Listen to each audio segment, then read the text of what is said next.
కడప జిల్లా ఒంటిమిట్టలో శ్రీ కోదండరామస్వామి కళ్యాణోత్సవం వైభవంగా జరిగింది. ముఖ్యమంత్రి చంద్రబాబు దంపతులు రాష్ట్ర ప్రభుత్వం తరపున స్వామివారికి పట్టు వస్త్రాలు, ముత్యాల తలంబ్రాలు సమర్పించారు.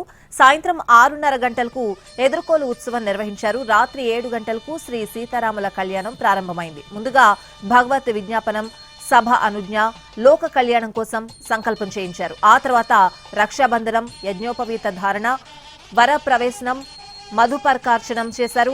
మహాసంకల్పం అనంతరం కన్యాదానం చేసి సీతారామచంద్రుల ప్రవరలను చదివారు. రాముల వారి వంశ స్వరూపాన్ని స్తుతించారు. అగ్ని ప్రతిష్టాపన తరువాత సీతారాముల తల మీద జీలకర్ర, బెల్లం ఉంచి శాస్త్రోక్తంగా కళ్యాణ వేడుక నిర్వహించారు.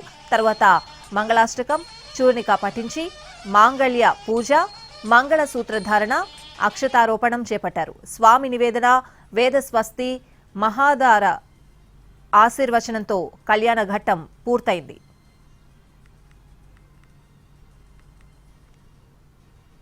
ఒంటిమిట్టను టూరిజం హబ్ గా అభివృద్ధి చేస్తామన్నారు సీఎం చంద్రబాబు. దేవాలయాలు లేకపోతే కుటుంబ వ్యవస్థే ఉండేది కాదన్నారు. ప్రపంచంలో ఎక్కడా ఇలాంటి వ్యవస్థ లేదన్నారు. ఒంటిమిట్టలోనూ అన్నదానం పథకం ప్రారంభిస్తామన్నారు సీఎం.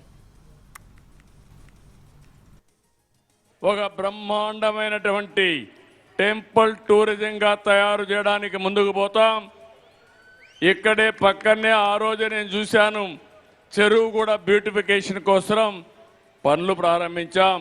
ఇక్కడ ఎవరైనా వస్తే ఒక 2-3 రోజులు ఇక్కడ ఉండడానికి దీన్ని ఒక పర్యాటక కేంద్రంగా, పవిత్రమైనటువంటి టూరిజం హబ్గా మనం తయారు చేసుకోవాల్సిన అవసరం ఉంది.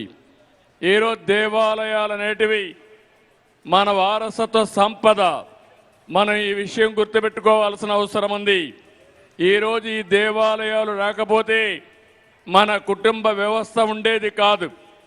ఈరోజు ప్రపంచంలో ఏ దేశానికి లేనటువంటి ఒక గొప్ప వారసత్వ సంపద భారతదేశంలో కుటుంబ వ్యవస్థ.